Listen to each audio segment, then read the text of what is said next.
ভালো আছো, সুস্থ আছো। বেঙ্গলি মমস লাইফস্টাইল উইথ দীপার ব্লগে তোমাদের সবাইকে স্বাগত। তো আজকে যেহেতু শ্রাবণ মাসের শেষ সোমবার, তো আজকে ঠাকুরকে একটু ভোগ লাগানোর ইচ্ছা আছে। তো যার জন্য সকাল থেকে ভীষণ ব্যস্ততার মধ্যেই আছি, যার জন্য ছেলেকেও হাজব্যান্ডের সাথে পাঠিয়ে দিলাম। সকালের কাজকর্ম মোটামুটি আমার হয়ে গেছে, আর ছেলে চলে গেছে, মানে ভাত আমার হয়ে গেছে।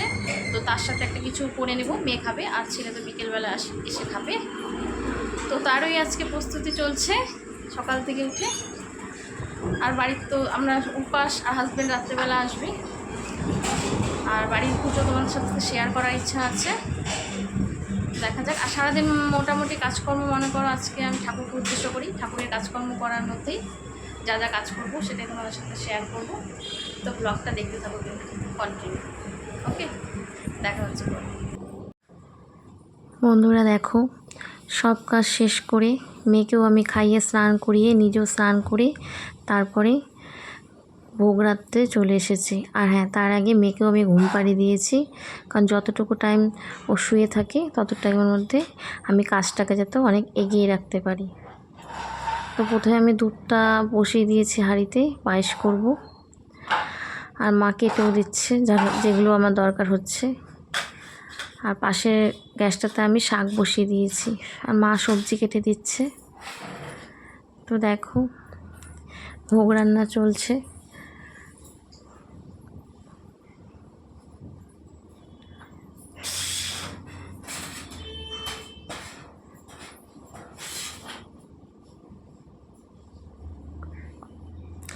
আর চালের মাপটাও দেখবে মাকে আমি জিজ্ঞেস করব, মা ঠিক আছে, দুধ অনুযায়ী তো চালটা দিতে হবে।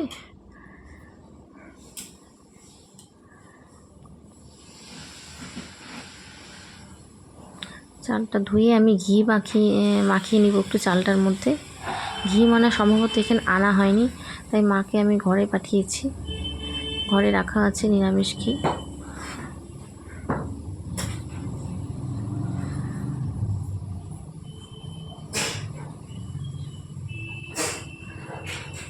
মা প্রথমে ভাজাগুলো কেটে দিচ্ছে, 5 ভাজা। ঘি আনতে চলে গেল মা, দেখো, ওটাই বলছি ঘরে আছে কি।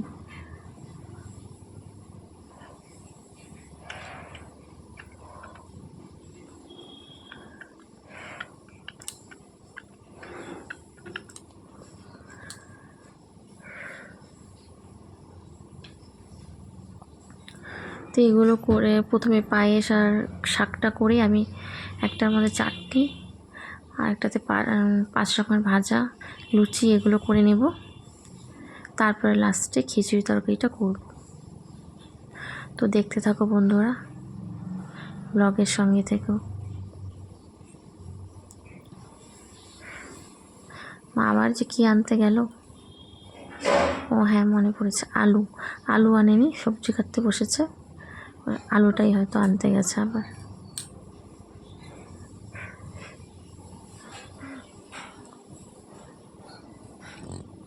তো বন্ধুরা দেখো, যা যা বলেছিলাম সবই আমার কমপ্লিট হয়ে যাওয়ার পরে লাস্টে আমি খিচুড়ি তরকারিটা বসিয়েছি। তরকারিটাও হওয়ার পথেই আর খিচুড়িটা পাশে বসছে। আর সব আমি গুছিয়ে দেখো একটা একটা করে নিয়েছি। ভোগ রান্না কমপ্লিট হয়ে গেল, এখন যাবো ছেলেকে নিয়ে পড়তে দিতে, তারপরে এসে পুজোয় বসবে মা। তো দেখো, তার আগে বাইরে দেখো অবস্থাটা দেখো, মুষলধারে বৃষ্টি হচ্ছে। এখন যাবে মুষলধারে বৃষ্টির মধ্যে ছেলেকে নিয়ে যেতে, কি আর করা যাবে, পড়তে তো দিতে যেতেই হবে। তো ব্লগের সঙ্গে থাকো, দেখতে থাকো। তো বন্ধুরা দেখো, আমি রেডি হয়ে বাবার মাথায় প্রথমে জল ঢেলে নিচ্ছি, তারপরে মা পুজোয় বসবে। আর তার আগে আমি ছেলেকে বাড়িতে নিয়ে এসেছি পড়ার থেকে, তারপরেই মানে পুজোতে বসেছি। কারণ আমি ওকে দিতে গিয়ে যা ভিজেছি, তারপরে আবার আমি রেডি হয়ে মানে পুজো করব, আবার আমি ওকে আনতে যাব, যার জন্য বলছি আমি ওকে নিয়ে আসি মা, তারপরে তুমি পুজোতে বসো। তো তারপরে আমি দেখো পুজো করছি, জল ঢেলে নিলাম। তো মা পুজোতে বসার পরে তোমাদেরকে আমি মার কিছু কিছু পুজোর ভিডিও আমি তোমাদের সাথে শেয়ার করছি, সঙ্গে থেকো বন্ধুরা। আর ভিডিওটা কেমন লাগছে আমাদের কিন্তু জানিও।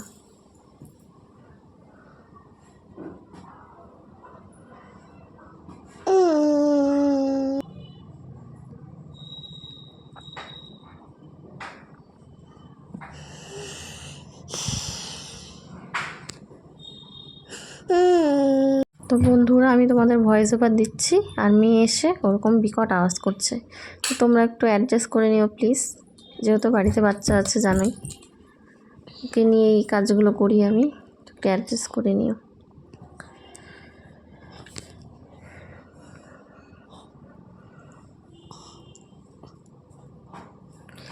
মা এখন পুজোয় বসবে।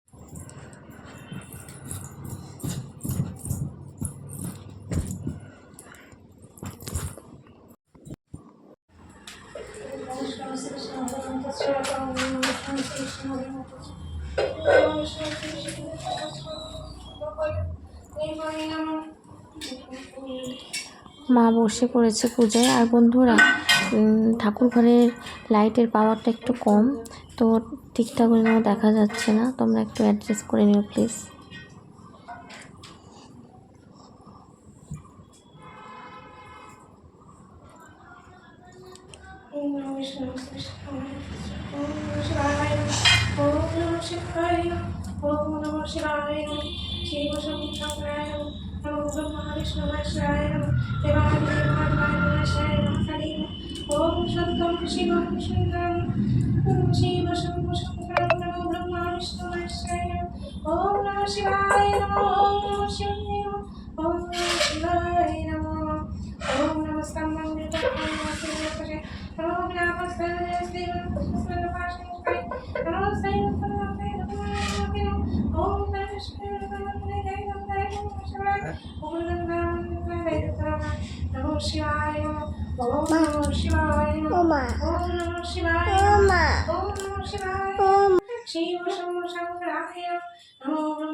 পুজো এখন শেষ হওয়ার পথে বন্ধুরা। তো তোমরা হয়তো ভাবতে পারো যে শ্রাবণ মাসে ভোগ করছি লাস্ট সোমবারে, ব্রাহ্মণ নেই কেন, শাশুড়ি মা কেন পুজো করছে। তো আমরা শুধু মনে করো ফাল্গুন মাসে যে আমাদের বাড়িতে যে বার্ষিক পুজোটা হয় সেটা আমরা ব্রাহ্মণ দিয়ে করাই, আর যে মাসে মাসে কোনো ভোগ দিই বা কোনো চতুর্দশীতে ভোগ দিই বা কোনো পুজোতে ভোগ দিই সেটা আমরা নিজেরাই দিই। অনেকেই আবার শ্রাবণ মাসে পুরোহিত দিয়ে করে, তো আমাদের এটাই চলে এসছে। আগে আমার শ্বশুরমশাই বেঁচে ছিল, শ্বশুরমশাই এই পুজোগুলো করতো, তো শ্বশুরমশাই চলে যাওয়ার পরে মাই করে, তো এইভাবেই আমরা পালন করছি। পরবর্তীতে আমরাও এটা এভাবেই চলবে, আমাদের মানে পালন আমরা এইভাবেই করব, যেটা আমরা দেখছি বড়দের থেকে। তো তোমরা তোমাদের বাড়ির পুজো কেমন করে করো, যদি কারো বাড়িতে মানে এই শ্রাবণ মাসে শিব পুজো করো আমাকে জানিও।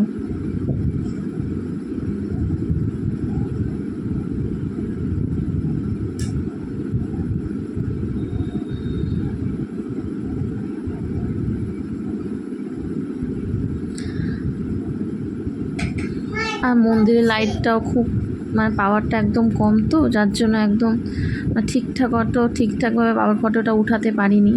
তো যতটুকু পেরেছি তোমাদের সামনে তুলে ধরেছি। তোমরা জানিও কিন্তু অবশ্যই কেমন লাগলো আমার বাড়ির পুজো, মন্দির।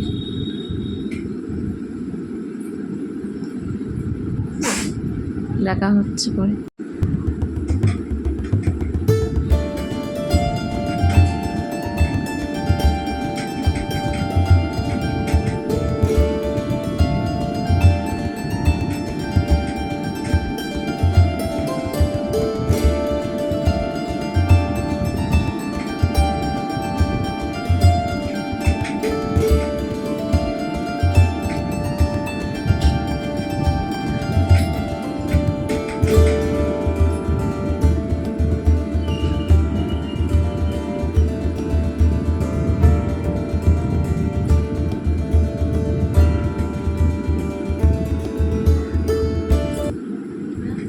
পুজো শেষ হলো, এইমাত্র ঘরে এলাম। যতটুকু পেরেছি আমার বাড়ির পুজো দেখিয়েছি। ঘুরে বাবা যাতে আমাদের সবার মনস্কামনা পূরণ করে, এটাই ঠাকুরের থেকে চাওয়া। তো এখন একটু পরে প্রসাদ নিব একেবারে।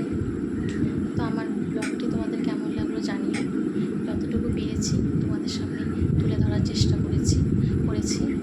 আর আমার একটা বন্ধু আমার বাড়ির পুজো দেখতে চেয়েছিলে, এই শ্রাবণ মাসের শেষ সোমবারের পুজো। তো তাকেও বলবো দেখে নিও আমার এই ব্লগটা। তো আর ব্লগটা আজকে বাড়াবো না, সারাদিন অনেক ধকল গেছে। তো ভিডিওটি কেমন লাগলো জানিও। ভালো লাগলে অবশ্যই লাইক, কমেন্ট, শেয়ার করে দিও। আর চ্যানেলটাকে যদি এখনও সাবস্ক্রাইব না করে থাকো তো এখনই করে দাও। দেখা হবে নেক্সট ব্লগে।